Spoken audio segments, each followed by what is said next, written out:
Hello, আজ আমরা 9 এর কোষে দেখি 1.1 এর অঙ্কগুলি সলভ করব। আজ আমরা 1 দাগ থেকে 4 দাগের অঙ্কগুলি সলভ করব। তো প্রথমে 1 এর দাগের কি আছে দেখো, মূলদ সংখ্যা কাকে বলে লিখি, 4টি মূলদ সংখ্যা লিখি। তাহলে মূলদ সংখ্যা কাকে বলে সেটা আমাদের প্রথমে জানতে হবে। দেখো হচ্ছে মূলদ সংখ্যা। আচ্ছা, এই মূলদ সংখ্যার ইংরাজি নামটা আমাদের জানতে হবে। তো এটাকে বলা হয় রেশনাল নাম্বার।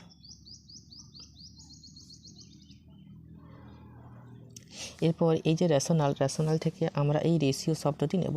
তাহলে এই যে রেশিও শব্দের অর্থ হলো অনুপাত।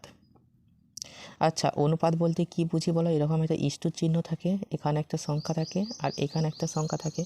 ধরো এখানে একটি সংখ্যা আছে 3 আর এখানে একটি সংখ্যা আছে 5, 3:5। তো এটাকে আমরা কিভাবে লিখতে পারি, 3/5। তাহলে এই 3/5 এটিকে আমরা বলবো হচ্ছে মূলদ সংখ্যা। ঠিক আছে, এইটিকে বলবো আমরা মূলদ সংখ্যা।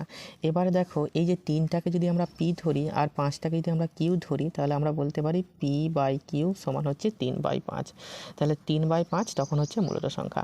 তবে এই যে মূলদ সংখ্যা হতে গেলে কিছু শর্ত জানা দরকার আছে। সেই শর্তগুলি তোমাদের বইয়ে লেখা আছে 3 পাতায়। দেখো, এই মূলদ সংখ্যা কাকে বলে সংজ্ঞাটা তোমরা নিজেরা পড়ে নিতে পারো, কিন্তু এই সংজ্ঞা যাওয়ার আগে আমি এখানে একটু কথা বলে নিই।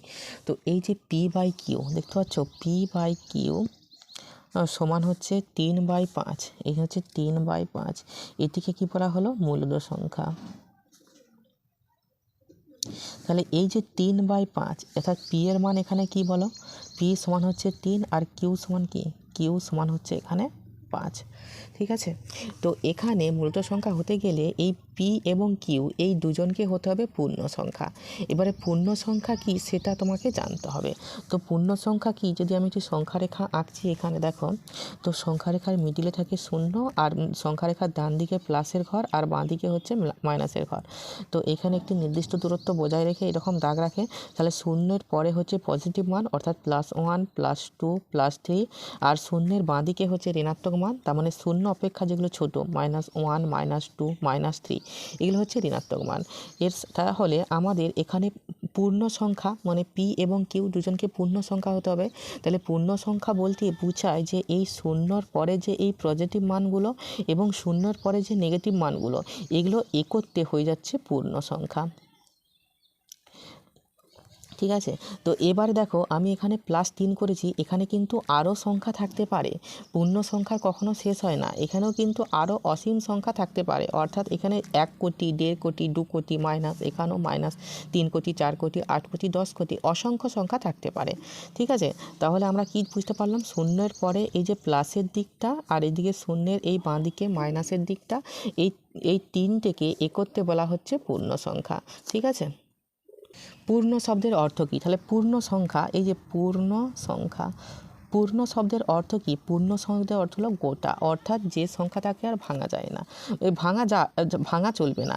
তাহলে এই দেখো 1 2 3 এগুলোকে ভাঙা চলছে না, এদিকেও কি -1 -2 এগুলো কি প্রত্যেকটা গোটা, এবং কি শূন্যটাকেও ধরা হচ্ছে গোটা সংখ্যা। ঠিক আছে, তো এবারে যদি আমরা মূলদ সংখ্যার সংজ্ঞাটাকে যাই, তাহলে যে সকল সংখ্যাকে p/q আকারে প্রকাশ করা যায়, যেখানে p এবং q পূর্ণ সংখ্যা এবং q ≠ 0, তাদের মূলদ সংখ্যা বলা হয়। তো এখানে দেখো এই 3/5 একে মূলত সংখ্যা বলেছি। তাহলে এখানে 3কে পি আর 5কে কিউ, এরা দুজনেকে পূর্ণ সংখ্যা। আমরা কি দেখেছি, 3 আর 5 সংখ্যা রেখার মধ্যে অবস্থান করছে এবং এরা গোটা সংখ্যা, এবং কিউ ≠ 0, অর্থাৎ এই কিউ এর মানটা 0 হওয়া যাবে না। এখানে কিউ এর মানটা কি আছে 5, তো এখানে 0 নয়। তো এরপর কিউ এর মানটা কিন্তু 0 নিলে তখন কি হবে, তখন সেটা আর মূলত সংখ্যা থাকবে না।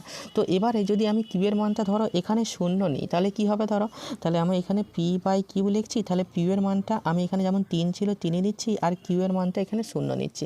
তখন এই যে সংখ্যাটা পেয়েছি সেই সংখ্যাটাকে বলা হবে অসংজ্ঞাত, বা যেটাকে আনডিফাইন্ড। ঠিক আছে, এই যে আনডিফাইন্ড।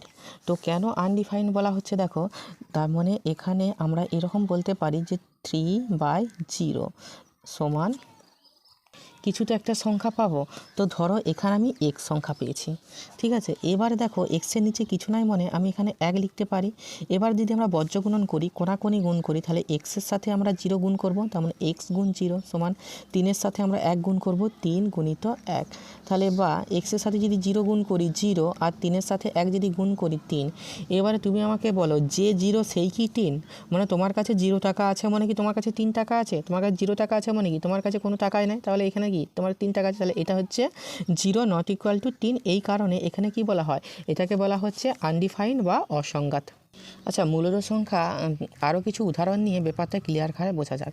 তো ধরো এখানে p/q সমান p/q, ধরো p এর মান এখানে 25 আর q এর মান এখানে 30। তাহলে এটিকেই আমরা মূলদ সংখ্যা বলতে পারবো না, এটিকে আমরা মূলদ সংখ্যা বলতে পারবো না। তবে এটিকে যদি লঘিষ্ঠ আকারে পরিণত করার পরে যে মান বেরোবে সেটাকে কিন্তু আমরা মূলদ সংখ্যা বলতে পারবো। যদি 25/30কে আমি 5 দিয়ে কাটি, 5×6 30 আর 5×5 25 সমান হচ্ছে 5/6। এখানে যদি p/q আকারে প্রকাশ করি তাহলে এখানে p এর মান হচ্ছে 5 আর q এর মান 6। তো এটা হচ্ছে মূলদ সংখ্যা, ঠিক আছে। তো কেন এর একটি শর্ত আছে, মূলদ সংখ্যা হতে গেলে এই যে p আর q, এই p এবং q এই দুটিকে পরস্পর মৌলিক সংখ্যা হতে হবে। তাহলে 5 আর 6 এরা পরস্পর মৌলিক সংখ্যা, কারণ দেখো 5 এবং 6 এই উভয়কে এক সংখ্যা ছাড়া অন্য কোনো সংখ্যা দিয়ে কাটা যায় না। তার জন্য কি হবে, তার জন্য এরা পরস্পর মৌলিক সংখ্যা হবে এবং সঙ্গে কিন্তু মূলদ সংখ্যাও বলা হবে। তাহলে আমরা মূলদ সংখ্যার যে সংজ্ঞাটা দেব, এই সংজ্ঞাটা তো সব ঠিকই আছে, এর সাথে একটি কথা উল্লেখ করতে হবে। এই যে p আর q দেখতে পাচ্ছ, এই p এবং q এই উভয়কে পরস্পর মৌলিক সংখ্যা বা সহমৌলিক হতে হবে। তাহলে এখন প্রশ্ন হচ্ছে কাদেরকে আমরা মূলদ সংখ্যা বলতে পারি, অর্থাৎ কারা কারা আমরা মূলদ সংখ্যা হিসাবে চিহ্নিত করতে পারি। তো 1 নম্বরের জায়গায় আমি সকল পূর্ণ সংখ্যাকেই মূলদ সংখ্যা বলতে পারি। দেখো কি কারণে বলতে পারছি সকল পূর্ণ সংখ্যাকে, ধরো এখান থেকে যে কোনো আমি একটা সংখ্যা নিচ্ছি, ধরো এখান থেকে আমি 2 সংখ্যাটা নিচ্ছি। তাহলে এই যে 2 সংখ্যা, তাহলে 2-এর নিচে আমরা তো ভাগে 1 দিতেই পারি, তাই তো। 2-এর নিচে 1 দেওয়া মানে কিছুই নয়, 2-এর মানটাই বোঝাচ্ছে। তাহলে এবারে আমরা p/q লিখতে পারি, তাহলে p এর মান হচ্ছে 2 আর q এর মান কি 1। তাহলে এই কারণে যে কোনো পূর্ণ সংখ্যাকে আমরা মূলদ সংখ্যা বলতে পারি। আর কাদেরকে বলতে পারি, সসীম দশমিক সংখ্যাকে, সসীম দশমিক সংখ্যাকে। কী কারণে, দেখো সসীম দশমিক সংখ্যা বলতে কি বোঝায়, ধরো 2.1 এটাকে কি বলতে পারি, এটাকে আমরা মূলদ সংখ্যা বলতে পারি। কি কারণে বলতে পারি, দেখো এই 2.1 এই সংখ্যা থেকে কি লিখতে পারি, তাহলে আমি পুরো সংখ্যাটা লিখতে পারি 21 ডিভাইডেড বাই দশমিকের পরে একটা সংখ্যা মানে আমরা 10 লিখতে পারি। তাহলে 21/10 এটাকে আমরা কি করতে পারি, p/q আকারে প্রকাশ করতে পারি। এবার দেখো 21 আর 10 যদি আমরা কি কোনো কারণে কাটাকাটি করতে পারছি অন্য কোনো সংখ্যা দিয়ে। তাছাড়া এই 21 আর এই যে 10 দেখতে পাচ্ছ, এদের মধ্যে কিন্তু 1 ছাড়া অন্য কোনো উৎপাদক নেই, অর্থাৎ 21 আর 10 এরা কি পরস্পর মৌলিক সংখ্যা। এই কারণে এটিকে আমরা কি বলতে পারি, এটিকে আমরা বলতে পারি মূলদ সংখ্যা। এছাড়া আমি কি বলেছি, অসীম আবৃত দশমিক যারা, তাহলে অসীম আবৃত বলতে কি বোঝায়, দেখো অসীম আবৃত দশমিক সংখ্যা। দেখো অসীম আবৃত দশমিক সংখ্যা বলতে ধরো আমি এখানে একটা মান নিচ্ছি, আচ্ছা এইটাই নিচ্ছি, তাহলে 2.1 এভাবে চলতেই থাকবে। তো এটার জন্যে আমি এখানে 2.1 দিয়ে এই মাথায় একটা পৌনঃপুনিক চিহ্ন লাগিয়ে দিচ্ছি। তো এটাকে কি বলা হয়, তখন এটাকে বলা হবে অসীম আবৃত দশমিক সংখ্যা। তো এটাকে আমরা কিভাবে লিখতে পারি, তাহলে প্রথমে আমরা এই টোটাল পুরো সংখ্যাটাকেই লিখব, তাহলে হচ্ছে 21। এবার যার মাথায় পৌনঃপুনিক নাই সেটা আমরা লিখব, তাহলে এখানে কার মাথায় পৌনঃপুনিক নাই, 2 লিখছি, দিয়ে এই টোটাল এই 21 থেকে আমরা এই 2টাকে বাদ দেবো, ডিভাইডেড বাই, দেখো কটার মাথায় পৌনঃপুনিক আছে, একটার মাথায়, তার জন্য আমরা এখানে নিচে একটা 9 লিখে দেবো। তাহলে সমান কি করতে পারি, এটাকে সমান আমরা করতে পারি, তাহলে হচ্ছে 19। তাহলে 21-এর থেকে 2 গেলে 19, আর নিচে কত, নিচে হচ্ছে 9। আর এটাকে আমরা কি আকারে প্রকাশ করতে পারি, এটিকে আমরা p/q আকারে প্রকাশ করতে পারি। এখানে p সমান হচ্ছে 19 আর q সমান 9, অর্থাৎ q নট ইকুয়াল টু 0। এছাড়া আমি যদি এখানে পাই, আচ্ছা পায়ের মানকে আমাদের 22-এর 7 ধরা হয়, তাহলে এই যে 22-এর 7, এই 22-এর 7 দিয়ে একটি কিন্তু মূলদ সংখ্যা, কারণ দেখো এখানে p হচ্ছে মান 22 এবং q এর মান হচ্ছে 7, তাহলে q নট ইকুয়াল টু 0। তাহলে 22-এর 7ও একটি কি হলো, মূলদ সংখ্যা। কিন্তু এই যে পাই নিজে কিন্তু একটি অমূলদ মূলত সংখ্যা, কারণ এই পায়ের মান 3.14152 এরকম চলতে থাকবে, অর্থাৎ এরা কখনোই আবৃত করা যাবে না, এই কারণে পাই আবার অমূলত সংখ্যা। এছাড়া সকল পূর্ণবর্গ সংখ্যায় যদি রুট থাকে, ধরো এখানে হচ্ছে 1√1, এটা কি, এটা হচ্ছে একটি মূলত সংখ্যা, কারণ √1 মানে কি, আমি √1 গুণ 1 লিখতে পারি। 1 গুণ 1, দুটো 1 থাকলে কি হয়, একটি 1 বেরিয়ে আসে। আর 1-এর নিচে আমরা কি লিখতে পারি, 1 তো একটি পূর্ণ সংখ্যা, দেখতে পাচ্ছ 1 একটি পূর্ণ সংখ্যা, 1-এর নিচে আমরা 1 লিখতে পারি, তাহলে এটাকে p/q লিখতে পারি। তাহলে p এর মান 1, q এর মান 1, অর্থাৎ q এর মান এখানে নট ইকুয়াল টু 0 হচ্ছে, তাহলে এটাকেও কি বলতে পারি, 1কেও √1কেও আমরা কিন্তু এখানে মূলত সংখ্যা বলতে পারি। আবার যদি আমি এখানে √0 করে দিই, তাহলে √0 কি হবে, তাহলে √0টাও একটি কিন্তু মূলত সংখ্যার মধ্যেই পড়বে। কি কারণে দেখো, তাহলে √0 বলতে কি, এখানে 0 গুণ 0, 0 গুণ 0 মানে তো 0 হয়, আর দুটি 0 এর মধ্যে একটি 0 বেরিয়ে আসবে, তাহলে 0/1, এই যে 0/1 মানে p/q আকারে প্রকাশ করতে, p সমান 0 আর q সমান 1, মানে p এর মানটা তো আমরা 0 নিতে পারি, কিন্তু q এর মানটা 0 না নিলেও নেওয়া যাবে না, q এর মানটা 0 নেওয়া যাবে না, এখানে q এর মান হচ্ছে 1। এবারে যদি আমি এখানে বলি √25, তাহলে √25ও কিন্তু একটি মূলত সংখ্যা। কি কারণে, √25কে আমরা 5 গুণিত 5 লিখতে পারি, 5 গুণিত 5, তাহলে দুটো 5 মানে একটি 5 আসবে, আর এক 5-এর নিচে কিছু নয় মানে 1 লিখতে পারি, তাহলে 5কে আমরা p/q আকারে প্রকাশ করতে পারি, p সমান 5 আর q সমান 1, এই কারণে এটিও একটি মূলত সংখ্যা হতে পারে। এবং 5 এবং 1-এর মধ্যে সাধারণ উৎপাদক কি, 1 ছাড়া অন্য কিছুই নেই, অর্থাৎ 5 এবং 1 এরা পরস্পর মৌলিক সংখ্যা। এবারে আমি ধরো একটি সংখ্যা লিখছি √50, ঠিক আছে, ধরো আমি এখানে একটি সংখ্যা লিখছি √50, তাহলে √50কে আমরা কি লিখতে পারি, √50কে যদি ভাঙি, তাহলে 2 দুগুণ 2 5-এ 10, 10 5-এ 2 5-এ 10, 10 5-এ হচ্ছে 50, তার মানে এটা থেকে তাহলে দুটো 5 আছে মানে একটি 5 বেরিয়ে আসবে, তাহলে 2 কি বেরিয়ে আসতে পারছে, 2টা হচ্ছে রুটের মধ্যেই থেকে যাচ্ছে, তাহলে এখানে 5√2, তাহলে 5√2 একটি কি, এটি মূলত সংখ্যা নয়, একটি হচ্ছে অমূলত সংখ্যা। কি কারণে দেখি, যদি এটাকে আমরা √5-এর নিচে যদি আমরা 1ই লিখি, এখানে p/q করি, তাহলে p এর মান কি, p এর মান 5√2 আর q এর মান হচ্ছে 1, তাহলে এই যে p এর মানটা p এর মানটা যে 5√2, এটা কি, এটা একটি মানে এটি পূর্ণ সংখ্যা নয়, কারণ এখানে কি রুট আছে, তাহলে মূলত রুট থাকলে কখনোই পূর্ণ সংখ্যা হতে পারে না, 2 কি রুটের বাইরে আনা যাবে, এই কারণে এটি একটি অমূলত সংখ্যা। তাহলে এই প্রথম প্রশ্ন ছিল মূলত সংখ্যা কাকে বলে লিখি, 4টি মূলত সংখ্যা লিখি, তাহলে মূলত সংখ্যা কাকে বলে লিখি, তাহলে মূলত সংখ্যা কাকে বলে, তোমরা এই 3 পাতার সংখ্যাটা লিখে দিবে, যে সকল সংখ্যাকে p/q আকারে প্রকাশ করা যায়, যেখানে p এবং q পূর্ণ সংখ্যা এবং q নট ইকুয়াল টু 0, তাদের মূলত সংখ্যা বা রেশনাল নম্বর বলা হয়, এই সংখ্যাটি লিখলেই যথেষ্ট। এবং এর সাথে তোমরা একটা কথা অ্যাড করতে পারো যে p এবং q এরা পরস্পর মৌলিক সংখ্যা হতে হবে, ঠিক আছে। তো এখানে 4টি মূলত সংখ্যা লিখি। এবার 4টি মূলত সংখ্যা লিখি, যে এতক্ষণ যে বুঝালাম সেটার মধ্যে তোমরা বলে দিলে হবে। ধরো এই যে একটা মূলত সংখ্যা ধরতে পারি, এই যে এখানে √1 একটা মূলত সংখ্যা ধরতে পারি, এখানে দেখো 22-এর 7 একটা মূলত সংখ্যা ধরতে পারি, আর এখানে দেখো 19-এর 9 একটা মূলত সংখ্যা ধরতে পারি, তাহলে এখানে 4টে মূলত সংখ্যা হয়ে গেল। এবারে কি বলেছে দেখো, 0 কি একটি মূলত সংখ্যা, 0কে p/q কিউ এর কিউ আকারে প্রকাশ করি, তাহলে এই যে 0, আমাদের 0 কি একটি মূলত সংখ্যা, তো 0 একটি মূলত সংখ্যা কি না এর আগে আমি আলোচনা করেছি, তবু এখানে আমি সংক্ষেপে বুঝিয়ে দিচ্ছি। তাহলে এই যে 0, তাহলে 0কে আমরা কি লিখতে পারি, তাহলে 0কে আমরা 0/1 হিসাবে লিখতে পারি। 0/1 বলতে কি, তাহলে 0/1 মানে এখানে p/q আকারে প্রকাশ করতে পারছি, p সমান হচ্ছে 0 আর q সমান হচ্ছে 1। আমি কিন্তু মুখে বলে দিচ্ছি উত্তরটা, তোমরা এবার লিখে নিবে, ঠিক আছে। তাহলে আসল মেন উত্তর আমি বলে দিচ্ছি, বলবে হ্যাঁ 0 একটি মূলদ সংখ্যা, কারণ 0কে আমরা p/q আকারে প্রকাশ করতে পারি, যেখানে p সমান হচ্ছে 0 এবং q সমান হচ্ছে 1, p নট ইকুয়াল টু 0। এছাড়া এই p এবং q 0 এবং 1-এর মধ্যে সাধারণ উৎপাদক হচ্ছে 1, অর্থাৎ এরা কি পরস্পর মৌলিক সংখ্যা, তাই 0 একটি মূলদ সংখ্যা, ঠিক আছে। আচ্ছা, আমি অ্যান্সারটা লিখে দিচ্ছি এখানে, 0 একটি মূলত সংখ্যা, কারণ 0কে আমরা p/q আকারে লিখতে পারি, অতএব 0 সমান 0/1 সমান হচ্ছে p/q, যেখানে p সমান হচ্ছে 0 এবং q সমান 1, ঠিক আছে। অর্থাৎ p ও q দুজনেই পূর্ণ সংখ্যা, ঠিক আছে, এবং আচ্ছা, এবংটা না লিখলেও হবে, ঠিক আছে, বুঝতে পারলে তো। এবারে 3-এর দাগের কী আছেন দেখো, নিচের মূলত সংখ্যাগুলি সংখ্যারেখায় স্থাপন করি। তাহলে 7কে আমাদের সংখ্যারেখায় স্থাপন করতে হবে। তাহলে সংখ্যারেখায় স্থাপন করার জন্য প্রথমে কি করতে হয়, একটা লম্বা লাইন টানতে হয়। ধরো 7 মানে এটা প্লাসের দিকে আছে, তাহলে প্লাসের দিকটা আমরা বেশি নেব আর মাইনাসের দিকটা কম নেব। তাহলে আমি এখানে 10 থেকে, ঠিক আছে, তো এটাকে প্রত্যেকটা আমি এক ঘর অন্তর অন্তর দাগ দিয়ে দিচ্ছি।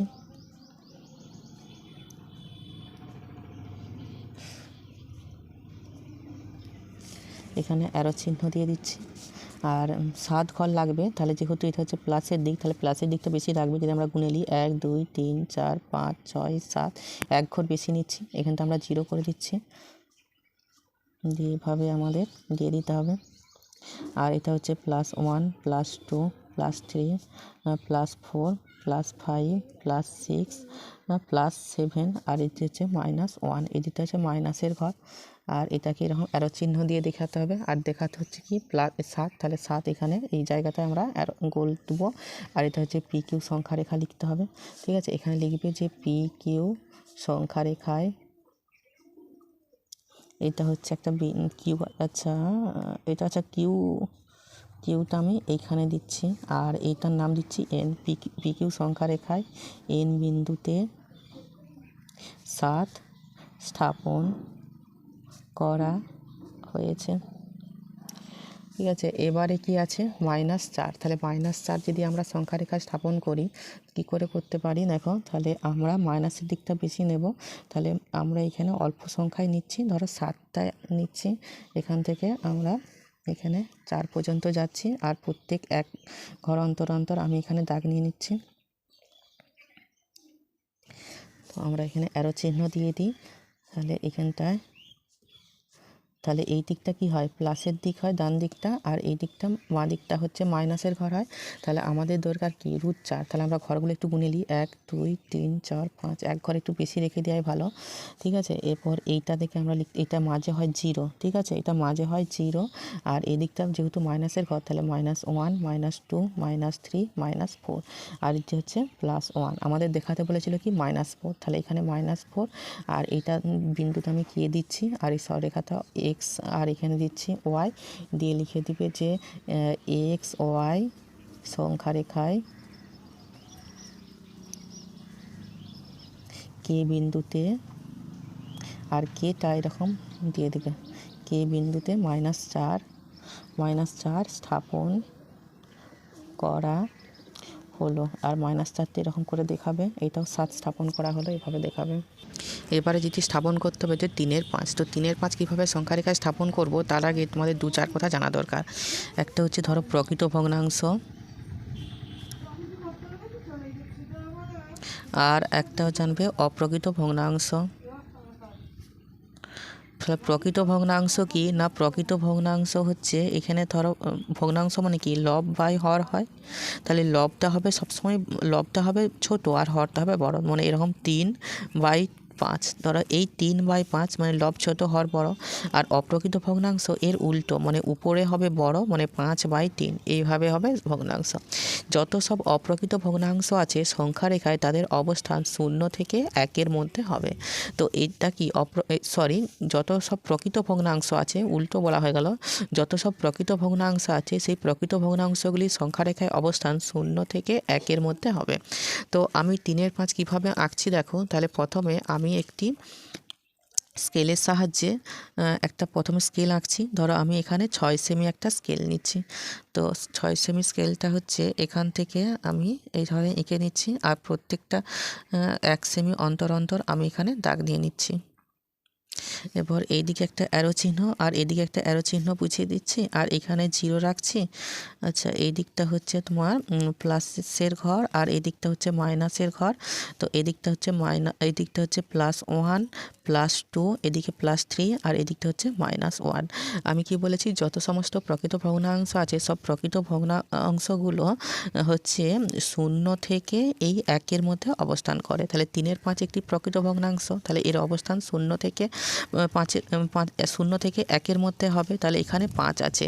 তো এবারে দেখো, এবারে দ্বিতীয় স্কেল আঁকতে হবে। নিচে যেহেতু 5 আছে, তাহলে আমাকে এই স্কেলে এখানে 5 সেমি একটি সরেখাংশ আঁকতে হবে। তো আমি এখানে 5 সেমি দেখতে পাচ্ছ সরেখাংশ, এটি হচ্ছে 5 সেমি সরেখাংশ। তো এখান থেকে আমি একদম 0 পর্যন্ত চলে যাচ্ছি। এবারে আমি কি করব, প্রত্যেক 1 সেমি অন্তর অন্তর একটা করে আমি এখানে দাগ নিয়ে নিচ্ছি। তো এভাবে দাগটা নিবে। তো এভাবে যদি 1 সেমি অন্তর অন্তর লাও, তোমাদের ভুল হবে না।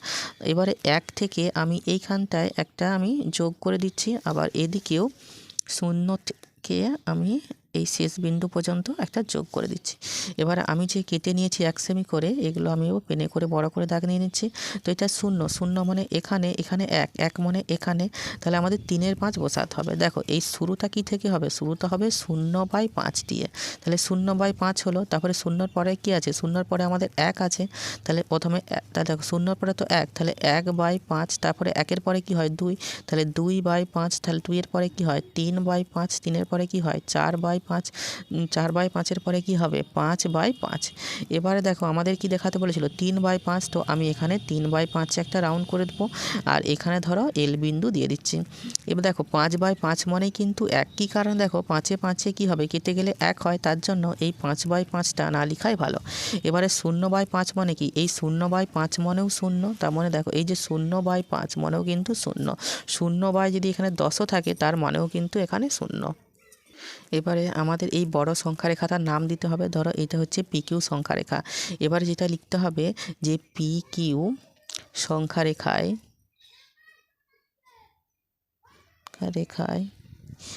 এল বিন্দুতে 3-এর 5 স্থাপন করা হলো। দেখো 9-এর 2, তাহলে এই যে 9-এর 2 আছে, এটা অপ্রকৃত ভগ্নাংশ আছে। এই অপ্রকৃত ভগ্নাংশটিকে প্রথমে মিশ্র ভগ্নাংশে রূপান্তর করতে হবে। তাহলে 9-এর 2কে আমরা বলতে পারি 4×1=2, তার 2 না থেকে 9। এবারে আমরা সংখ্যা রেখা আঁকবো। তো দেখো সংখ্যা রেখা আঁকার আগে আমি একটা কথা বলে নিই, এই যে 4×1=5 মানে সংখ্যা রেখায় কেমন জায়গায় অবস্থান করবে জানো, এই যে 4 আছে, 4-এর পরবর্তী পূর্ণ সংখ্যা 5, অর্থাৎ 4 ও 5-এর মিডিলে যে ডিস্টেন্সটা হবে, সেই ডিস্টেন্সে কিন্তু এই 4×1=2 অবস্থান করবে। তাহলে আমরা বুঝতে পারছি যে সংখ্যা রেখার ডান দিকে আমি সর্বোচ্চ 5-এর বেশি নিলেই হবে, ধরো আমি 6 নিতেও পারি, তাহলে আর বাঁ দিকে না নিলেও হবে। তাহলে আমি এখানে 8 সেমি সংখ্যা রেখাটাই প্রথমে টানছি। তো 8 দিয়ে এখান থেকে আমি এখানে 1 পর্যন্ত চলে যাচ্ছি, আর এখানে আমি একটা ঘর বজায় রেখে এঁকে দিচ্ছি। দিয়ে এখানে আমরা অ্যারো চিহ্ন, এখানে অ্যারো, যেহেতু 4 আছে তাহলে 1 2 3 4 5 একটা ঘর এগিয়ে গেলেই হবে।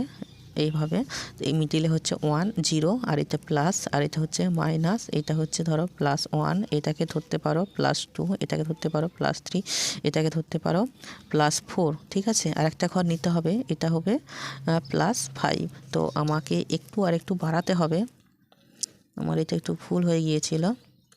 তো এই যে একটি বাড়ি দিচ্ছে, দিয়ে অ্যারো চিহ্ন, এটাকে আমরা লিখতে পারি +6। তো না লিখলেও হবে। তো আমাদের অবস্থান কোথায় করবে, 4×1=2, 4 এবং 5-এর মধ্যে, তার মানে আমাদের এইটি আর এই জায়গার মধ্যে অবস্থান করবে। আর নিচে কি আছে 2, তার মানে নিচে যেহেতু 2 আছে, তাহলে আমরা এখানে 2 সেমি নেব একটা। তো আমি এখানে দেখতে পাচ্ছ স্পষ্টভাবে, আশা করি বুঝতে পারছো, এটা হচ্ছে 2 সেমি, তাহলে এখানে 2, তাহলে এখান থেকে আমি এখানে একটা দাগ টেনে দিচ্ছি, আর মাঝে শুধুমাত্র 1 সেমি অন্তর মানে একটা ঘরে দাগ হবে। তাহলে এখানে 5 থেকে আমি এটাকে এইভাবে অ্যাড করে দিতে পারি, এই দিকটাও 4 থেকে আমি এখানে অ্যাড করে দিতে পারি। তো দিয়ে এটা আমরা এখানে এরকম করে দিচ্ছি, আর এটা হচ্ছে 4 আর এটা হচ্ছে 5। ঠিক আছে, এই 4টা কিন্তু মিশে গেছে এর সাথে, বুঝে নেবে, এটা কিন্তু 4 ছিল। তো এবারে দেখো 4কে আমরা কি লিখতে পারি, এই 4কে আমরা লিখতে পারি 4 এই যে 2 যেমন নিচে আছে 2, কিন্তু আমরা শুরুটা 0 দিয়ে করি, 4×0=2। তাহলে এটাকে আমরা কি লিখতে পারি, 4 নিচে 2 ছিল 2, আর 0-র পরে কি আছে 1, 4×1=2, আর তারপরে কি হয় 4×2=2, আর 4 পূর্ণ 2-এর 2 মানে কি, যদি আমরা একটু ভালোভাবে ভাবি তাহলে 4 4 দুগুণে 8 আর 2-এ 10, 10 আর নিচে 2 তাহলে 5, তাহলে এখানে 5 মিলে গেছে। তো এইটাও যদি এভাবে একইভাবে করি তাহলে 4 দুগুণে 8, 8-এর সাথে যদি 0 যোগ করি 8, আর নিচে কি ছিল 2, তাহলে 2-এর সঙ্গে 8 তাহলে 2 4 8, তাহলে 4ই হচ্ছে। আর এখানেও 4, তার জন্য এটি না করাই ভালো এই দিকটা, ঠিক আছে। তাহলে আমাদের কি দরকার ছিল 4 পূর্ণ 1-এর 2 দিয়ে এটা আমরা একটা রাউন্ড করে দিতে পারি, আর এখানে আমরা পি বিন্দু দিতে পারি। আর এখানে আমি কে এল লিখে দিচ্ছি। তো অতএব দিয়ে লিখবে যে কে এল সংখ্যা রেখায় পি বিন্দুতে 4 পূর্ণ 1-এর 4 4 পূর্ণ 1-এর 4 স্থাপন করা হলো। আচ্ছা, আমি এখানে দেখো 0-র পরে প্লাসের মানগুলো লিখেছি, এখানে কিন্তু লেখা হয়নি -1 -2, তোমরা লিখতেও পারো, আবার কিন্তু নাও লিখতে পারো। দেখো এবারে যে 5-এর অঙ্কটি আছে 2-এর 9, তাহলে এই যে 2-এর 9 সংখ্যা রেখায় অবস্থান করবে, এটি কি একটি প্রকৃত ভগ্নাংশ। আর প্রকৃত ভগ্নাংশগুলো কোথায় অবস্থান করে, 0 থেকে 1-এর মধ্যে অবস্থান করে। তাহলে প্রথমে যে স্কেলটা নেব, স্কেলের মাপটা কিন্তু কম নিলেও হবে। তো আমি এখানে 5 সেমি নিচ্ছি, তোমরা কিন্তু আরও কম নিতে পারো, কোনো অসুবিধা নাই, ঠিক আছে। তো এখানে দেখো এবারে আমি এই উভয় দিকে অ্যারো চিহ্ন দিয়ে দিচ্ছি। তো এটা হচ্ছে 0, আর এটা প্লাসের ঘর, আর এটা হচ্ছে মাইনাসের ঘর। এটা হচ্ছে +1, এটা হচ্ছে +2, এটা হচ্ছে +3। তো আমাদের 2-এর 9 মানে কি অবস্থান করবে, এই 0 থেকে 1-এর মধ্যে অবস্থান করবে। নিচে যেহেতু 9টি আছে, তাহলে 9 আছে, তার মানে 9 ভাগে বিভক্ত হবে। তাহলে 9 ভাগ সমান করার জন্য আমি নিচে 9 সেমি দৈর্ঘ্যের একটি সরেখাংশ এঁকে নিচ্ছি, ঠিক আছে। তো 9 সেমি দৈর্ঘ্যের সরেখাংশ এই যে দেখতে পাচ্ছ এখানে 9। তাহলে এখান থেকে আমি এইভাবে করে দিচ্ছি একটা টান, আর প্রত্যেকটি 1 সেমি অন্তর আমি এখানে কেটে নিচ্ছি, সমান ভাগগুলো তাহলে হবে।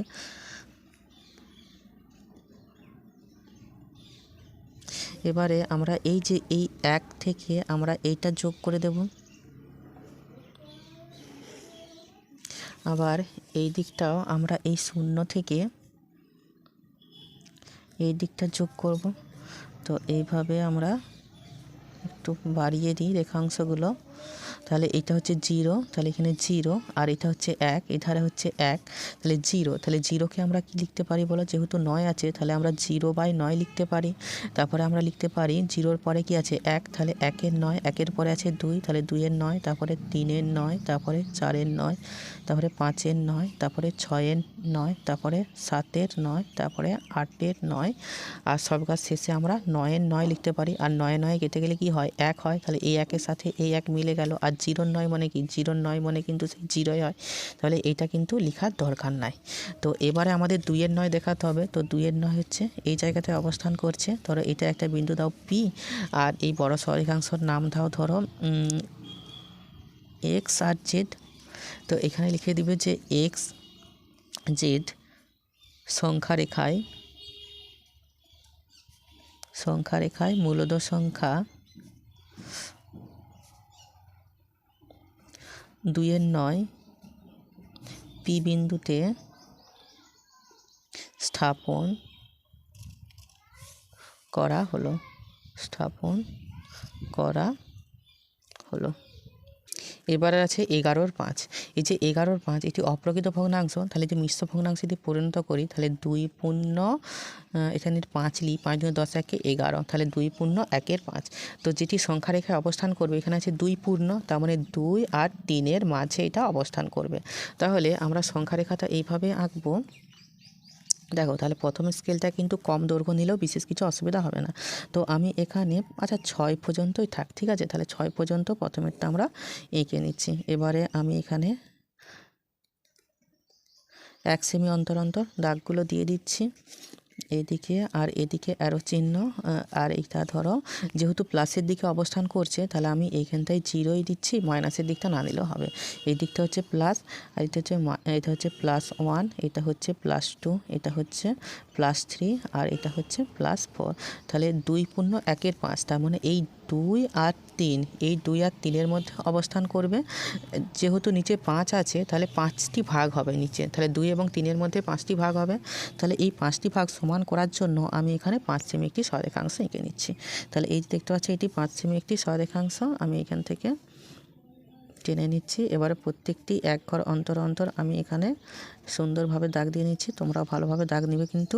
তো এবারে এইখান থেকে আমি এই যে এইখান থেকে এইটি অ্যাড করতে হয়, এই যে এইভাবে আমরা মানে 3-এর সাথে এইটা অ্যাড করে দিচ্ছি, আর 2-এর সাথে আমাদের এই 2-এর সাথে এই দিকটা একটু দেখে শুনে অ্যাড করবে ভালোভাবে। তো এই দিকটা আমরা কেটে নিই। তাহলে এই 2টা এধারে লিখছি আর এই 3টা এধারে লিখছি। তাহলে 2টাকে আমরা কি শুরু করতে হয় কি 2 পূর্ণ, নিচে যেমন 5 ছিল 5, আর এখানে শুরুটা 0 দিয়ে হয়, তাহলে 2 পূর্ণ 0-এর 5। তারপর আমরা বলতে পারি 2 পূর্ণ 1-এর 5, 2 পূর্ণ 2-এর 5, 2 পূর্ণ 3-এর 5, 2 পূর্ণ 4-এর 5, আর শেষে 2 পূর্ণ 5-এর 5। তাহলে 2 পূর্ণ 5-এর 5 মানে কি, তাহলে 5 দুগুণে 10, 5-এ 15, তাহলে 15 আর নিচে আছে 5, তাহলে 5 3-এ হচ্ছে 15, তাহলে 3 মিলে গেল। 5 দুগুণে 10, 10-এর সঙ্গে 0 যোগ করলে 0, 10, 10 আর নিচে আছে 5, তাহলে 5 দুগুণে 10, এই 2-এর সাথে এই 2টা মিলে গেল। তার জন্য এই অংশগুলো না লিখাই হচ্ছে ভালো, আর আমাদের লিখতে হবে 2 পূর্ণ 1-এর 5 দেখাতে হবে। তো দেখো এই প্রথমেই 2 পূর্ণ 1-এর 5, এইটা ধরো এম বিন্দু আর এটা ধরো পি কে সরলরেখাংশ। তো এখানে লিখে দিবে যে পি কে সংখ্যা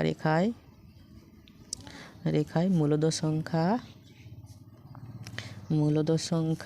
2 পূর্ণ 1-এর 5, 2 পূর্ণ 1-এর 5 স্থাপন করা হলো। ঠিক আছে, আর এখানে ভি দুটোই আছে -13/4, তাহলে -13/4কে যদি পূর্ণ করি তাহলে এখন মাইনাসের কথা এখন ছেড়ে দাও, তাহলে মাইনাস ছাড়া এটাকে করতে পারি 4 3-এ 12, তাহলে এখানে 4 4 3-এ 12 1-এ 13, তাহলে এই যেহেতু মাইনাস ছিল -3 পূর্ণ 1-এর 4, তার মানে সংখ্যা রেখা এটা কোন দিকে অবস্থান করবে, অবশ্যই বাঁ দিকে অবস্থান করবে। এই যে দেখতে পাচ্ছ -3 পূর্ণ 1-এর 4, তাহলে এখানে সংখ্যাটি দেখাচ্ছে 3, তাহলে -3, তাহলে সংখ্যা রেখার বাঁ দিকে অবস্থান করবে এবং এটি অবস্থান করবে অবশ্যই -3 আর -4-এর মাঝখানে। ঠিক আছে, তাহলে আমরা এখানে মাইনাসের দিকটা বেশি নেব। তাহলে আমরা এখানে এই যে সরেখাংশটা আঁকছি, তাহলে এখানে আমি 7 পর্যন্তটাই সর্বোচ্চ নিই, বুঝলে। তাহলে এখানে 7 পর্যন্ত সর্বোচ্চ নিচ্ছি। প্রত্যেক সেমি অন্তর অন্তর 1 সেমি অন্তর অন্তর আমি কেটে নিই এখানে। হ্যাঁ, তো 1 সেমি করে নেওয়া ভালো, জানো তো, তাহলে সব মাপগুলো সব ঠিকঠাক থাকে। তো এটা কেটে দিচ্ছি, যেহেতু মাইনাসের দিকে অবস্থান করবে তাহলে প্লাসের দিকটা আমরা লিখব না, তাহলে এটা হচ্ছে প্লাস আর এটা হচ্ছে মাইনাস। তাহলে এখানে আমরা বলি -1, এই দিকটা বলছি -2, এই দিকটা বলছি -3, এই দিকটা বলছি -4, এই দিকটা দেখাচ্ছি হচ্ছে -5। ঠিক আছে, তো এবারে 3 পূর্ণ 1-এর 4, তাহলে 3 পূর্ণ 1-এর 4 মানে কি, এই যে 3 আর 4 এর মধ্যে অবস্থান করবে। তাহলে নিচে যেহেতু 4 আছে তাহলে আমরা এই নিচে 4 সেমি একটি সরেখাংশ এঁকে নেব খুব সুন্দরভাবে। তো তো এইটা দেখতে পাচ্ছ 4 সেমি, তাহলে এখান থেকে আমি এই যে একদম এখান পর্যন্ত নিয়ে নিচ্ছি, প্রত্যেকটা ঘর আমি এইভাবে 1 সেমি অন্তর অন্তর দাগ নিয়ে নিচ্ছি। এবারে আমরা এখান থেকে এই কোণটা যোগ করে নিচ্ছি, যেভাবে যোগ করছি তোমরা কিন্তু ঠিক সেইভাবেই যোগ করবে, তাহলে কিন্তু ভুল হবে না। এবারে আমি এখান থেকে এইটা বিন্দুটা নিচ্ছি, তাহলে এটা হচ্ছে 4 -4, তাহলে এই দিকটা হচ্ছে -4, এই দিকটা হচ্ছে -3, আমি এইভাবে দাগ নিয়ে নিই। তো যে এই দিকটা ঠিক আছে। এবারে আমাদের শুরু 3 পূর্ণ 1-এর 4, তাহলে এই যে -3 আছে তাহলে এটাকে লিখতে পারি -3 পূর্ণ 0-4 লিখতে পারি, -3 পূর্ণ 0-4। তারপর লিখতে পারি -3 পূর্ণ, তাহলে 0-র পরে কি হয় 1-এর 4, তারপরে যদি আমরা লিখতে পারি -3 পূর্ণ 2-এর 4 লিখতে পারি, তারপরে লিখতে পারি -3 পূর্ণ 3-এর 4, আর সবকার শেষে আমরা লিখতে পারি -3 পূর্ণ 3-এর পরে 4-এর 4। আর আমাদের কি দেখতে বলছিল 3 পূর্ণ 1-এর 4, তাহলে আমরা এই বিন্দুটি আমরা দেখাবো, আর এটা আমি ধরো নাম দিচ্ছি কে বিন্দু, আর এটা ধরো পি আর হচ্ছে পি আর এস নাম দিচ্ছি, দিয়ে লিখবে এখানটায় যে পি এস সংখ্যা রেখায় কে বিন্দুতে মূলদ সংখ্যা -3 × 1/4 দেখানো হলো। এইভাবে লিখলেই কিন্তু হয়ে যাবে। এবার 4 দাগে কী বলেছে দেখো, নিচের প্রতিটি ক্ষেত্রে মূলদ সংখ্যা দুটির মধ্যে একটি মূলদ সংখ্যা লিখি ও সংখ্যা রেখায় বসাই। তাহলে এখানে দুটি মূলদ সংখ্যা দিয়ে আছে 4 এবং 5, এবং এই 4 ও 5-এর মধ্যে একটি মূলদ সংখ্যা নির্ণয় করতে হবে, যেটি আমাদের সংখ্যা রেখায় বসাতে হবে। তো 4 এবং 5-এর মধ্যে কি এমন সংখ্যা অবস্থান করে? 4.5। 4.5কে মনে আমরা কীভাবে লিখতে পারি? 4 পূর্ণ 1/2। তো এই যে 4.5 অবস্থান মানে কিভাবে যে বের করতে হয় সেটা তোমাদের প্রথমে আগে বের করা শিখতে হবে। তাহলে আমরা কিভাবে বের করতে পারি দেখো, যে তাহলে আমাদের 4 এবং 5-এর মধ্যে একটি মূলদ সংখ্যা বের করতে বলেছে। তাহলে প্রথমে আমরা 4 লিখব, তারপরে আমরা 5 লিখব, দিয়ে এই 4 এবং 5 দুটি সংখ্যাকে একত্রে আমরা যোগ করব, যোগ করে সেটিকে আমরা 2 দিয়ে ভাগ করে দেবো। তাহলে কি করে ভাগ করতে পারি দেখো, তাহলে এবারে 5 আর 4 যদি একসাথে যোগ করি 9, আর নিচে আছে 2। তাহলে 9-এর 2 মানে কি? 9-এর 2 মানে 4 পূর্ণ 1/2। তাহলে 4 পূর্ণ 1/2 আমাদের মূলদ সংখ্যা হয়ে গেল। তো এটিকে আমাকে সংখ্যা রেখায় স্থাপন করতে হবে। তোমরা এই যে 9-এর 2 যেভাবে সংখ্যা রেখায় স্থাপন করেছি সেভাবে তোমরা স্থাপন করে নেবে, তাহলেই কিন্তু হয়ে যাবে। ঠিক আছে? তো ভিডিও লেন্দি হয়ে যাচ্ছে, আচ্ছা তবুও আমি দেখাচ্ছি। তাহলে 4 পূর্ণ 1/2 মানে কি? 4 এবং 5-এর মধ্যে অবস্থান করবে, যেহেতু ধনাত্মক দিক তাহলে ধনাত্মক অর্থাৎ প্লাসের দিকটা আমাদের বেশি নিলে হবে, মাইনাসের দিকটা কম নিলে হবে। তাহলে এটা হচ্ছে মাইনাসের, এটা 0, এটা +1, এটা হচ্ছে +2, এটা হচ্ছে +3, এটা হচ্ছে +4, এটি হচ্ছে +5। তাহলে 4 পূর্ণ 1/2 মানে এখানে 4 এবং 5-এর মধ্যে অবস্থান করবে, আর নিচে যেহেতু 2 আছে তাহলে 2 সেমি দৈর্ঘ্যের সরলরেখাংশ নিলেই হবে। তো তাহলে দুটি ভাগ নিলেই হবে। তো এক্ষেত্রে আমি এখানে ছোট করেই করে দিচ্ছি, ঠিক আছে? আচ্ছা আমি এখানে এবারে এইটার থেকে আমি এখানে বার করে দিচ্ছি, আবার এখান থেকে এইটি আমি বের করছি, আর এখানে হচ্ছে 4 আর এইদিকে হচ্ছে 5। তাহলে 4কে আমরা কি লিখতে পারি? 4 পূর্ণ 1-এর জায়গায় আমরা 0 আর নিচে আমরা 2 লিখতে পারি। তারপরে 4 পূর্ণ যেহেতু 1-এর 2 লিখতে পারি, তারপরে 4 পূর্ণ 2-এর 2 লিখতে পারি। 4 দুগুণে 8, 2-এ 10, 10-এর 2 মানে 5। আর আমাদের এখানে একটা রাউন্ড ফিগার করতে হবে, আর এখানে ধরো একটা পি বিন্দু দিতে হবে, এখানে এক্স ওয়াই সরেখাংশ দিতে হবে, দিয়ে লিখে দিবে যে এক্স ওয়াই সংখ্যা রেখায় এক্স ওয়াই সংখ্যা 4 ও 5 এর মধ্যে একটি মূলদ সংখ্যা 4 পূর্ণ 1/2 দেখানো হলো। ঠিক আছে? এই দুটি কিন্তু লেখার দরকার নাই। হচ্ছে 1 ও 2-এর মধ্যে একটি মূলদ সংখ্যা লিখতে হবে। তো এইটি ধরো 1 আর এইটি হচ্ছে 2। তাহলে প্রথমে কি করতে হয়? এই দুটিকে একত্রে যোগ করতে হয়, যোগ করার পর সেটিকে 2 দিয়ে আমাদের ভাগ করতে হয়। তাহলে কি হচ্ছে? 2 1-এর 3 আর নিচে 2 ছিল 2, তাহলে 2-এর 3 মানে 1 পূর্ণ 1-এর 2। এই 1 পূর্ণ 1-এর 2টাকে আমরা যদি সংখ্যা রেখায় বসাই তো কিভাবে বসাতে পারি দেখো। তাহলে প্রথমে আমি একটি সংখ্যা রেখা আঁকছি। তো ধরো এটা আমি 7, এখান থেকে আমি 1 পর্যন্ত একটি সরেখাংশ আঁকছি। এবার প্রত্যেকটি ঘর আমি এখানে 1 সেমি অন্তর অন্তর দাগ দিয়ে দিচ্ছি। এইটাও 1 সেমি, 1 সেমি, 1 সেমি, এখানেও 1 সেমি। এরপর আমি এখানে অ্যারো চিহ্ন দিয়ে বুঝিয়ে দিচ্ছি। তো যেহেতু প্লাসের দিকটা বেশি আছে তাহলে এটা আমরা 0 লিখতে পারি। এটা হচ্ছে মাইনাসের ঘর, এটা হচ্ছে প্লাসের ঘর, এটা হচ্ছে তাহলে -1, আর এটা হচ্ছে ধরো +1, এটা হচ্ছে +2, এটা হচ্ছে +3, এটা হচ্ছে +4। তাহলে 1 পূর্ণ 1-এর 2, 1 পূর্ণ 1-এর 2 বলতে কি বোঝাতে চেয়েছে? এই যে 1 আর এই 2, এই দুজনের মাঝে অবস্থান করবে। যেহেতু এখানে 2 আছে তাহলে 2টি সেমি নিতে হবে, 2টি ঘর। তো আমি এখানে 2 সেমি নিচ্ছি, ঠিক আছে? আর এখানে একটা আগের থেকে দাগ দিয়ে দিচ্ছি। এবারে এখান থেকে আমি অ্যারো চিহ্ন দিচ্ছি, আবার এখান থেকেও অ্যারো চিহ্ন দিয়ে দিচ্ছি, আর এখানে ঘরটায় এখানে দেখিয়ে দিচ্ছি। দিয়ে এখানটায় ধরো আমি লিখতে পারি 1.1-2কে, এই যে এখানে 1 আছে তো 1 লিখতে পারি, এখানে 2 আছে 2। এবার 1কে আমরা কি লিখতে পারি, এই 1কে আমি লিখতে পারি 1.0-1.0-2, তারপরে লিখতে পারি 1.1-2, তারপরে 1.2-2। তোমরা এগুলো দেখতে দেখতেই শিখে যাবে। তাহলে এই জায়গাটা আমি এরকম করে রাউন্ড করে দেখাতে পারি, আর এখানটায় আমি কে নাম দিতে পারি, আর এখানটায় PQ সরেখা দিতে পারি। তাহলে এখানে লিখে দিবে যে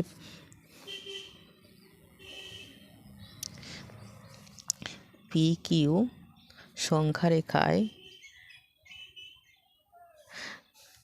কে বিন্দুতে কে বিন্দুতে 1 ও 2 এর মধ্যে 1 ও 2 এর মধ্যে একটি মূলদ সংখ্যা 1.1-2 স্থাপন করা হলো। আচ্ছা, সংখ্যা রেখায় বসায়, তাহলে স্থাপনের জায়গায় লিখবে মূলদ সংখ্যা 1-2 সংখ্যা রেখায় বসানো হলো, রেখায় বসানো। তোমরা নিজেদের মতো করে লিখে নিলেও হবে। এবারে 3-এরটা আছে 1-4 ও 1-2। তাহলে প্রথমে কি করতে হবে, এই দুটি সংখ্যাকে একত্রে আমাদের যোগ করতে হবে। তাহলে এখানে 1-4 যোগ 1-2, তারপরে সেটাকে কি করতে হবে, 2 দিয়ে আমাদের ভাগ করতে হবে। তো এটাকে আমরা কি লিখতে পারি বলো, প্রথমে এই যে 1-4 যোগ 1-2 আছে, তাহলে বাই মানে কি, বাই মানে ভাগ, তাহলে ভাগ আমরা এখানে 2 লিখতে পারি। তো এরপর যদি আমরা একটু সলভ করার চেষ্টা করি, তাহলে 4 আর 2 লসাগু কত হবে, 4 হবে। তাহলে 4-এর সঙ্গে যদি 4 ভাগ করি, 4-একে 4 1 হয়, 1-এর সাথে যদি 1 গুণ করি, 1-এ কি 1 হবে, এখানে যোগ করতে যোগ, 2-এর সাথে যদি আমি 4 করি, 2 দুগুণে 4, 2-এর সাথে যদি 1 গুণ করি, 2-একে 2 হবে, এখানে ভাগ, এখানে 2 নামবে। এবারে আমরা 1 আর 2 যোগ করলে 3, আর নিচে পাবো 4, তাহলে 3-এর 4, আর এখানে 2টা কি আছে, ভাগে আছে, তাহলে নিচে আসবে গুণে, তাহলে সমান হয়ে যাবে কত, সমান হবে 3-এর 8। তাহলে 3-এর 8 একটি প্রকৃত ভগ্নাংশ। এখানে যে সংখ্যারেখাটি আঁকা হবে, সংখ্যারেখাটি 0 এবং 1-এর মধ্যে অবস্থান করবে। তো আমি এখানে সংখ্যারেখাটা এঁকে নিচ্ছি, দেখো। তাহলে প্রথমে যে সংখ্যারেখাটা হবে সেটা একটু কম দূরত্ব নিলেও কিন্তু অসুবিধা নাই, ঠিক আছে। ধরো আমি এখানে 5, আচ্ছা এখানে 6 পর্যন্তই নিচ্ছি, ঠিক আছে। তাহলে এখান থেকে আমি এখানটায় 6ই থাক। এবারে আমি এখানে প্রত্যেকটা নির্দিষ্ট দূরত্ব অন্তরে একটা আমি 1 সেমি করে নিচ্ছি, এখানে এইদিকেও থাক, আর এটা এইদিকেও থাক। আর এইটা ধরো যেহেতু পজিটিভ প্লাসের দিকটা বেশি আছে, তাহলে এটা একটু থাক, আর মাইনাস এদিকে থাক, মাইনাস আছে -1, এটা হচ্ছে +1 +2, এটা হচ্ছে +3। এরপর নিচে যেহেতু 8 আছে, তাহলে আমাদের 8টা ভাগ করতে হবে। তো এখানে আমি সংখ্যারেখাতে একটু এঁকে নিই ভালোভাবে, ঠিক আছে। তো এটা একটু সরিয়ে আঁকলে ভালো হতো, দেখো। তাহলে এখানে 8 সেমি নিচ্ছি, প্রত্যেকটি 1 সেমি অন্তর অন্তর দাগটা আমরা নিয়ে নিচ্ছি এখানে।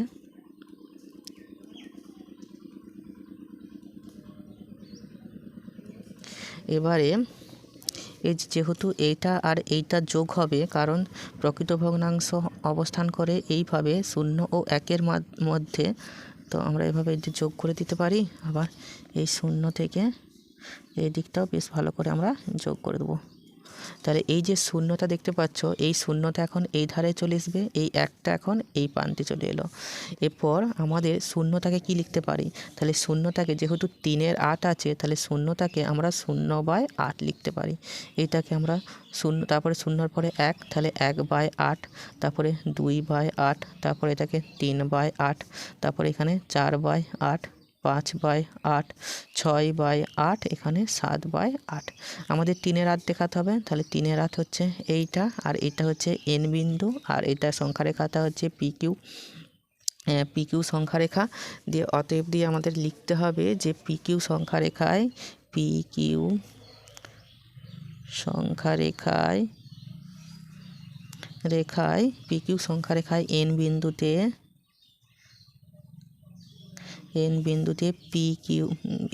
PQ সংখ্যারেখায় N বিন্দুতে 1-4 ও 1-2 1-4 ও 1-2 এর মধ্যে একটি মূলদ সংখ্যা 3-4 বসানো। তো এখানে -1 ও 1-2 মধ্যে মূলদ সংখ্যা একটি লিখতে হবে, তো লিখে দিচ্ছি। তো এই কারণে আমাদের কি করতে হবে, প্রথমে এই যে দুটি মূলদ সংখ্যা এগুলোকে একত্রে যোগ করতে হবে। তাহলে -1 যোগ হচ্ছে 1/2, তো এটাকে যোগ করে আমাদের 2 দিয়ে ভাগ করতে হবে। তাহলে এটাকে আমরা এইভাবে লিখতে পারি যে -1 যোগ 1/2 আর এখানে ভাজিত 2 লিখতে পারি। তো এটা কী করে এবার করছি দেখো, তাহলে এখানে কিছু নাই মানে 1 ধরতে পারি, 1 আর 2 এর লসাগু করতে হবে। তো 1 আর 2 এর লসাগু কত হয়, 2 হয়। আর এখানে ভাজিত 2, তাহলে কিছু নাই যখন, তাহলে 2 এর সাথে সরাসরি 1 গুণ হবে, তাহলে 2 একে 2 আর মাইনাস ছিল বলে মাইনাস, এখানে প্লাস করতে প্লাস। তো এবারে 2 এর সাথে 2 কাটলে 2 একে 2, 1 সাথে 1 গুণ করলে 1। এবারে তোমার কাছে 2 টাকা ধার করেছো, 1 টাকা দিয়েছো, তার মানে তোমার কাছে ধার রয়ে গেছে 1 টাকা, ওই জন্য -1, নিচে আছে 2 আর এর সঙ্গে 2টা ভাগ আছে, তাহলে এখানে নিচে চলে আসবে 2 সমান -1/2 2 4। এখানে ভাগ থাকলে গুণ করে লিখে দিতে হয়। তো এখানে -1/4, তাহলে -1/4 অবস্থান আমাকে দেখাতে হবে। তাহলে সংখ্যা রেখার কোন দিকে অবস্থান করবে বলো, বাম দিকে অবস্থান করবে, আর শূন্যর বাম দিকে। তাহলে যেহেতু এটি প্রকৃত ভগ্নাংশ 1/4, তার মানে 0 ও 1-এর মধ্যে অবস্থান করবে এবং যেটা বাম দিকে অবস্থান করবে। তাহলে প্রথমটা আমি অল্পই ঘর নিই, ঠিক আছে, বেশি ঘর নিয়ে লাভ হবে নি। তো এখানে নির্দিষ্ট দূরত্ব বজায় রেখে আমি ঠিকঠাক করে দাগ দিয়ে দিচ্ছি। তো এখানে হচ্ছে 0 আর এদিকটা হচ্ছে -1, এখানে -2 -3 আর এটা হচ্ছে প্লাসের দিক, এটা হচ্ছে মাইনাসের দিক। নিচে যেহেতু 4 আছে তাহলে আমরা 4টি ভাগ এখানে করে নেব। তাহলে আমরা এখানে 4 সেমি নিচ্ছি, 4 সেমি নেওয়াই ভালো। তো এটা দেখতে পাচ্ছ 4 সেমি, তাহলে এখান থেকে আমরা দাগটা নিয়ে নিয়েছি। আর এখানে আমরা 1 সেমি অন্তর অন্তর দাগ নিয়ে নিই। এবারে আমরা যেহেতু 1/4 মানে এই যে 0 আর এখানে 1, এই দুটির মধ্যে অবস্থান করবে, তাহলে প্রথমে আমরা এইভাবে করে দিই। আর এই দিকটাও আমরা এখানে হচ্ছে -1টা এখন এই ধারে চলে এলো আর এই 0টা এখন এখানে চলে এলো। তাহলে 1/4 -1/4, তার মানে এটাকে তাহলে শুরুটা আমরা 0/4 দিয়ে করতে পারি। এই যে 0/4, তারপরে কি লিখতে পারি, 0-র পরে আমরা লিখতে পারি -0-র পরের সংখ্যা 1/4, তারপরে হচ্ছে -2/4, তারপরে -3/4, তারপরে লিখতে পারি -4/4। তবে মনে রাখবা এখানে কখনো মাইনাস দেওয়া যাবে না, তো মাইনাস দিলে কিন্তু ভুল হয়ে যাবে। যদি তুমি এখানে মাইনাস দাও তাহলে কি হবে দেখো, -0/4, তাহলে 0কে যদি 4 দিয়ে ভাগ করো 0, তখন যেহেতু এখানে মাইনাস ছিল মাইনাসটি তখন দিতে হবে। কিন্তু 0 তো অখণ্ড সংখ্যা, প্লাস বা মাইনাস কোনো কিছুই হয় না। কারণ সংখ্যা রেখাতে যদি কল্পনা করো এইভাবে, তাহলে এখানে হচ্ছে 0, এখানে প্লাস, এখানে মাইনাস, তাহলে হচ্ছে +1 +2, এই দিকটা হচ্ছে -1 -2। এই যে 0, তাহলে এই জিরোকে আমি কি প্লাস বা মাইনাস কোনো কিছু দিয়ে প্রকাশ করেছি? তাহলে 0-র পর থেকে প্লাস শুরু হচ্ছে ডান দিকে, আবার জিরোর বাঁ দিকে মাইনাস শুরু হচ্ছে, তাহলে নিচে কিন্তু প্লাস মাইনাস কোনো কিছুই হচ্ছে না। তো এক্ষেত্রে তুমি যদি মাইনাস দিয়ে দাও তাহলে কি মারাত্মক রকম ভুল হয়ে যাবে। তো আমাদের এখানে 1/4 দেখাতে হবে, তাহলে এখানে 1/4 রাউন্ড দিয়ে দিচ্ছি আর এখানে পি বিন্দু দিচ্ছি, এখানে nx সংখ্যা রেখা দিচ্ছি। তো এবারে তুমি এখানে লিখে দিবে যে nx সংখ্যা রেখায় পি বিন্দুতে -1 ও 1/2 এর মধ্যে একটি মূলদ সংখ্যা -1/4 দেখানো হলো। এবারে 1/4 ও 1/3 মধ্যে একটি মূলদ সংখ্যা দেখাতে হবে। তো প্রথমে এই দুটি সংখ্যাকে একসাথে যোগ করতে হবে, 1/4 যোগ 1/3, তারপরে সেইটিকে 2 দিয়ে ভাগ করতে হবে। তো এটিকে আমরা এইভাবে লিখতে পারি যে 1/4 যোগ 1/3 বন্ধনী দিচ্ছি, বড় বাই মানে ভাগ আছে, তাহলে ভাগ, তারপরে এই 2টা আমরা এখানে লিখছি। 4 আর 3 লসাগু করতে পারবো, 4 3 লসাগু কি হয়, 12 হয়, কারণ এরা পরস্পর মৌলিক সংখ্যা, এই কারণে 12 গুণ করে দিতে হয় সংখ্যাগুলি। 4 3 12, তাহলে 3-এর সাথে 1 গুণ করলে 3 একে 3 যোগ 3 4 12 4 ভাজিত এখানে 2। 3 আর 4 যোগ করলে কত হয় 7/12, আর নিচে 2 আছে, তাহলে নিচে হচ্ছে ভাগ 2 আছে মানে নিচে 2 গুণ হয়ে যাবে, সমান হচ্ছে 7, আর 12 দুগুণে কত, 12 দুগুণে হচ্ছে 24। এই যে 7-এর 24 এটা একটি প্রকৃত ভগ্নাংশ, আর প্রকৃত ভগ্নাংশ কোথায় অবস্থান করে, 0 থেকে 1-এর মধ্যে অবস্থান করে। তাহলে 0 থেকে 1-এর মধ্যে অবস্থান করবে এবং দ্বিতীয় যে স্কেলটি হবে সেটিকে 24 সেমি নিতে হবে, 24টি ভাগ হবে। তো সেটা এবার আমি করছি, দেখো। তো এখানে আমি বড় স্কেলটা এখানে নিয়েছি, তো এখানে 24 সেমি আমাদের করতে হবে। তো এখানে সর্বোচ্চ 15 আছে, তাহলে 24 করার জন্য তাহলে আমি এখানে 12টা নিচ্ছি আর প্রত্যেক 1 সেমিকে 2 ভাগে ভাগ করে দিচ্ছি। একটু মন দিয়ে দেখবে তাহলে কিন্তু বুঝতে পারবে। দেখো এইখান থেকে তাহলে 12, দেখো এই একটা দাগ 0.5, তাহলে 1 সেমি হলো, এইখানে 2, তো তাহলে 1 2 3 4 5 6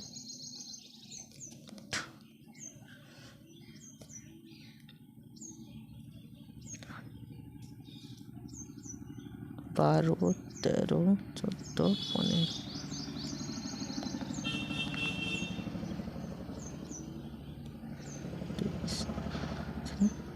দেখো ভাগটা মোটামুটি নেওয়া হয়ে গেছে, ঠিক আছে। 12 নিয়েছি, দিয়ে এই পয়েন্টগুলোকেও যে মাঝে যে মিডিল আছে সেই মিডিলগুলোকেও কিন্তু আমরা একটা করে ধরে ফেলেছি, ঠিক আছে।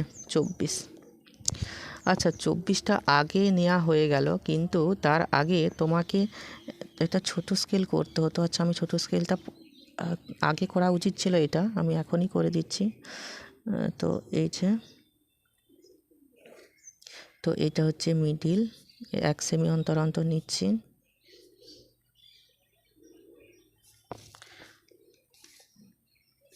তো এটি হচ্ছে 0, আর এটা হচ্ছে +1 +2 +3, এদিকটা হচ্ছে -1, এটি -2। তাহলে এই যে 24টা ভাগ আছে, নিচে আমি 24টা ভাগ করে নিচ্ছি। 7-এর 24 প্রকৃত ভগ্নাংশ, মানে এই 0 আর 1-এর মধ্যে অবস্থান করবে। তাহলে 0 ও 1-এর মধ্যে যদি অবস্থান করে, এবার আমরা শেষ প্রান্তগুলোর সাথে এভাবে যোগ করে দেব। তাহলে 1-এর সাথে আমরা এই যে প্রান্তটা দেখতে পাচ্ছ, এই প্রান্ত আমরা এখানে যোগ করে দিচ্ছি, ঠিক আছে। আবার এই 0-র সাথে আমরা এই দিকটা আমরা যোগ করছি। তাহলে 24টা তো ঘর আছে, তাহলে এই যে এই শূন্যটা আমি এইখানে বসাচ্ছি, আর এই যে একটা আমি এখানে বসাচ্ছি। তাহলে শূন্যটাকে আমরা কি লিখতে পারি, যেহেতু 24টা ভাগ হয়েছে, তাহলে এটাকে আমরা 0/24 লিখতে পারি। এটাকে কি লিখতে পারি, 1-এর 24, তারপরটা কি লিখতে পারি, 2-এর 24, তারপরটাকে আমরা 3-এর 24, এই অংশটাকে 4-এর 24, এই অংশটিকে 5-এর 24, এই অংশটিকে আমরা 6-এর 24, এটাকে আমরা 7-এর 24, এই অংশটাকে 8-এর 24, এই অংশটাকে 9-এর 24, এটা 10-এর 24, এই অংশটাকে আমরা 11-র 24, এটাকে আমরা 12-র 24 লিখতে পারি, এটাকে আবার 13-র 24, এটাকে 14-র 24, এটাকে 15-র 24, এটাকে আমরা 16-র 24, এটাকে 17-র 24, এটাকে 18-র 24, 19-এর 24, 20-র 24, 21-এর 24, 22-এর 24, আর এটাকে আমরা 23-এর 24, আর এই যে শেষের বিন্দুটা এটাকে আমরা 24-এর 24। 24-এর 24 মানে কি, 24/24 মানে 1 লেখার দরকার নাই, আর এইটা লেখারও দরকার নাই, আমাদের লিখতে হবে 7-এর 24। তাহলে 7-এর 24 কোনটা, এই যে এইটা হচ্ছে 7-এর 24। তো এখানে একটা বিন্দু দিতে হবে N, আর এটা সরেখাংশ KL দিতে হবে, ঠিক আছে। তাহলে আমরা এখানে লিখে দেব যে KL সংখ্যা রেখায়, ঠিক আছে, KL সংখ্যা রেখায় N বিন্দুতে